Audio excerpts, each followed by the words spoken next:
Hello all, welcome to my channel. ఈరోజు బెండకాయతో ఒక మంచి పెరుగు పచ్చడి తయారు చేస్తున్నాను.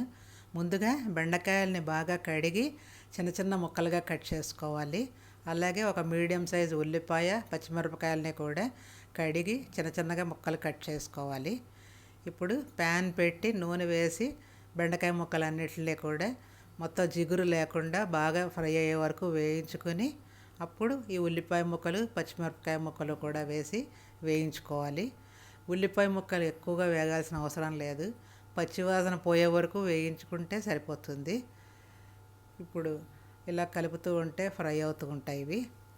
ఇందులో కొద్దిగా ఈ బెండకాయ ముక్కలకి సరిపడా ఉప్పు, కొంచెం పసుపు వేసుకోవాలి. ఉప్పు వేయడం వల్లనే ఉల్లిపాయలు తొందరగా మెత్తబడతాయి, బాగుంటుంది టేస్ట్. అప్పుడు ఇలా కలుపుతూ ఉంటే ఫ్రై అయిపోతాయి మొత్తం ఇవన్నీను. ఇవి ఫ్రై అయిపోయాక స్టవ్ ఆఫ్ చేసి పూర్తిగా చల్లారనివ్వాలి. ఈ చల్లారే లోపల పెరుగును కూడా ఒక స్పూన్ తోటి కానీ లేకపోతే ఒక బీటర్తో కానీ ఇలా ఈ రకంగా కలుపుకోవాలి. పెరుగులో నీళ్లు వేయకుండా చేస్తే బాగుంటుంది. ఇప్పుడు పోపు, నెయ్యి పోపు అయితే బాగుంటుంది పెరుగు పచ్చడికి. నెయ్యి వేసి పోపు వేసుకోవాలి.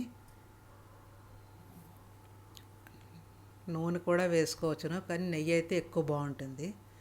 ఎండుమిరపకాయ ముక్కలు, కొద్దిగా మినప్పప్పు, కొద్దిగా ఆవాలు,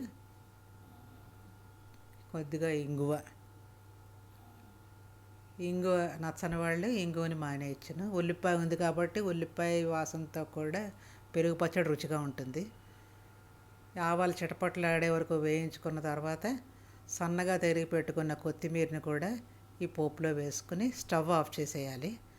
ఇప్పుడు వేయించి పెట్టుకున్న బెండకాయ ముక్కలు, ఈ పోపు పూర్తిగా చల్లారనిచ్చి అప్పుడు పెరుగులో కలుపుకోవాలి. కలుపుకుంటే పెరుగు పచ్చడి రెడీ.